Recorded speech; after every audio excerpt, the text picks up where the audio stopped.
hello কি খবৰ বহুত দিনৰ মূৰত আকৌ এটা ভিডিও বনাইছো আসলতে আপোনালোক সকলোৱে জানে যে এই বছৰ 2025 not 24 চন গতিকে 24 বৰ্ষৰ বাবে মই থিয়েটাৰ ৰুদ্ৰাক্ষৰ লগত চুক্তিবদ্ধ হৈছো বহুতে সোশ্যাল মিডিয়াত আমাৰ পোষ্টাৰ্স কিবা কিবি দেখি আছে ইতিমধ্যে আমাৰ মুহূৰ্ত হৈ গল আজিৰ পৰা আমাৰ আখৰা আৰম্ভ 1.5 মাহৰ বাবে আমি আখৰা কৰিম আৰু তাৰ পিছত তিনিখন খুব সুন্দৰ নাটক লৈ আমি আপোনালোকৰ মাজলৈ যাম গতিকে কবলৈ গলে ভ্ৰাম্যমানৰ এই দীঘলীয়া যি এই গোটে বৰ্ষৰ যাত্ৰা আজিৰ পৰা আৰম্ভ হৈছে আৰম্ভণিৰ দিনটোতে ভাবিলো আপোনালোকক এটি ব্লগ প্ৰেৰণ কৰো আৰু সেই উদ্দেশ্যৰে আসলতে আজিৰ এই ভিডিওটো যি সকলে থিয়েটাৰৰ বিষয়ে জানে তেওঁলোকে গম পায় যে শিল্পীসকল আৰ্টিষ্ট বুলি কৈছো আৰু আৰ্টিষ্ট সকল বছৰটোৰ কাৰণে ওলাই আহে আৰু 1.5 মাহ কেম্পত থাকি লৈ ৰিহাৰ্সেল কৰে আৰু 1.5 মাহতে আসলতে তিনিখনকৈ নাটক উলিয়াবলগীয়া হয় য'ত আমি ইনে এমএচআৰ নাটক কৰিবলৈ গলে 1.5 মাহ আমি এখনৰ আখৰা কৰো ইয়াত তিনিখন নাটক উলিয়াবলগীয়া হয় খুব কম সময় সীমিত সময়ৰ ভিতৰত গতিকে সকলোবোৰ পাহৰি থাকি এটা জেগাত নিৰ্দিষ্ট জেগাত আখৰা ওচৰতে কৰি তেওঁলোকে 1.5 মাহৰ ভিতৰত গোটেই প্ৰডাকশ্যনটো প্ৰস্তুত কৰে এটা কষ্টকৰ যাত্ৰা মই চেষ্টা কৰিম আপোনালোকক দেখুৱাবলৈ ৰুদ্ৰাক্ষৰ মঞ্চত কেনে ধৰণে প্ৰস্তুতি হৈছে গতিকে সেইভাবে আজি আৰম্ভণিৰ পৰা আৰম্ভ কৰিছো ঘৰৰ পৰা ওলাইছো লাগেজ বস্তু পাতি লৈ আৰু আগতে থিয়েটাৰলৈ গলে মনটো অকণমান বেয়া এইটো কাৰণে লাগে যে সবকে এৰি থৈ যাব লাগে এবাৰ মনটো বেছি ভাল লাগিছে এটা কাৰণে যে এবাৰ সবকে লগতে লৈ যাবলৈ পাইছো গোটেই পলটো লগাইছে এইটো চাই দিয়া ভামনিয়ে কৈ দিয়া ভামনি কোৱা আমাৰ ছোৱালীয়ে ভাল নে ক'ব নাজানে ভাম নাই তাৰপিছত এয়া আমাৰ পূজা মেইন পূজা ক'লে গ'ল পূজা বিচাৰি পোৱা নাই পূজা মুখত খালি দৰৱ আছে সেইটো কাৰণে পূজাই মাতিব পৰা নাই আৰু আমাৰ পূজা আজিকালি আপোনালোকে আগতে দেখা নিচিনা হৈ থকা নাই আগতে আজিকালি পূজা ধুনীয়া হৈছে 1 নম্বৰ কথা পূজাই চুলি দীঘল কৰিছে 2 নম্বৰ কথা আজিকালি কল লিষ্টত এটা নাম্বাৰ আছে আজিকালি ৰেড কালাৰ ডিলেৰে হতে হেতু ডিল বুলি মাতো আমি পূজাৰ ডিলো হৈছে আজিকালি কোন ডিল আমি নাজানো বাজি কি নহক বৰ বেছি ব্যক্তিগত জীৱনটো লৈ নাযাওঁ আৰু এতিয়া আমাৰ লগত নতুনকৈ আৰু এজন পৰিয়ালৰ সদস্য সংযোজন হৈছে আজিলৈকে চিনাকি কৰাই দিয়া নাছিলো তালেগে হয়তো কোনোবাই দেখিবও পাৰে কৰবাত মই আসলে চিনাকি কৰাই দিয়া প্ৰয়োজন নহয় ফেচবুকৰ মাধ্যমেৰে আসলে মোৰ লগত চিনাকি হৈ পেলে মোক ক'লে যে বা মই আপোনাৰ লগত থিয়েটাৰলৈ যাবলৈ বিচাৰো কিছুমান মানুহ থাকে এই কৃষ্টি সংস্কৃতিৰ লগত জড়িত হৈ থাকি ভাল পায় এটো লাইনত কাম কৰি ভাল পায় শিকি ভাল পায় হয়তো সেইভাবে হয়তো মোক তেওঁ যোগাযোগ কৰিলে আৰু মইও তেওঁক আসলতে ফেচবুকৰ মাধ্যমেৰে বহুত দিনৰ পৰা দেখি আছিলো বয়সত সৰু ল'ৰা আমাৰ পূজাই কৈছে নামটো কৈ দিয়া যিকি নহওক এতিয়া মই চিনাকি কৰাই দিওঁ মানসী হাই লৈ ল ফোনটো লৈ এতিয়া নিজৰ পৰিচয়টো ভালকে দিয়া হাই মই মানসী হাজৰিকা মোৰ ঘৰ বিশ্বনাথ চাৰিআলি বিশ্বনাথ চাৰিআলিতে বাৰ লগত আহিছো থিয়েটাৰলৈ আমাৰ পূজাবা আমাৰ ভিডিঅ' সকলোবোৰ একদম গৈ আছো এতিয়া 1.5 মাহৰ কাৰণে অন দা ৱে নলবাৰীলৈ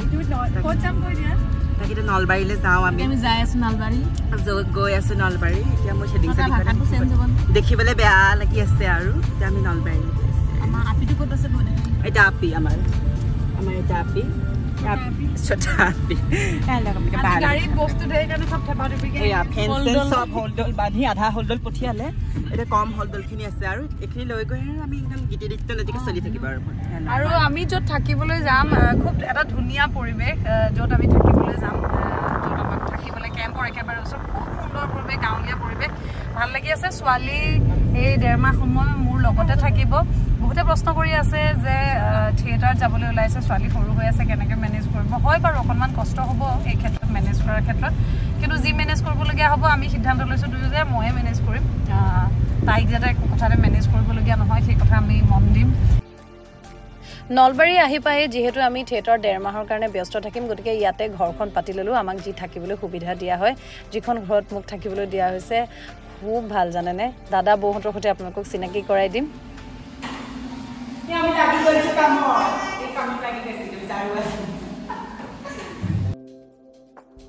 মই থকা ঘৰখন আৰু সেই পৰিয়ালটোক লৈ এটা ব্লগটো আপোনালোকক ডেফিনেটলি পিছত প্ৰেৰণ কৰিম কিন্তু এতিয়া বৰ্তমান দেখুৱাইছো মই ৰিহাৰ্সেল গ্ৰাউণ্ড আমাৰ আখৰা শিবিৰ য'ত 1.5 মাহৰ বাবে সম্পূৰ্ণ আখৰা হ'ব আৰু তাৰ পিছত প্ৰস্তুত হ'ব থিয়েটাৰ ৰুদ্ৰাক্ষৰ পৰিয়াল গোটেই বৰ্ষটোৰ বাবে এতিয়া আহক চাওঁচোন কেইটামান আখৰাৰ মুহূৰ্ত গ্ৰাউণ্ড ৰিহাৰ্চেল কেনেকৈ হয় প্ৰাৰম্ভিক পৰ্যায়ত চাওঁ থিয়েটাৰ ৰুদ্ৰাক্ষ পৰিয়াল সাজু হৈছে 3খন খুব সুন্দৰ নাটক লৈ প্ৰথমখন হৈছে প্ৰশান্ত মেনাদেৱৰ ৰণাংগনৰ ৰূপহী নামটো শুনিয়ে খুব ভাল লাগিছে নিশ্চয় খুব এটা অনুভৱী নাম আমি সকলোৱে বহু আশাৰে বাট চাই থকা নাটক অভিজিৎ ভট্টদেৱৰ মাথো দুদিনৰ প্ৰেয়সী আৰু লগতে তেখেতৰে বাৰিষাৰ ৰদালি 3খন নাটক লৈ আমি এই বৰ্ষটোৰ বাবে সাজু হৈছোঁ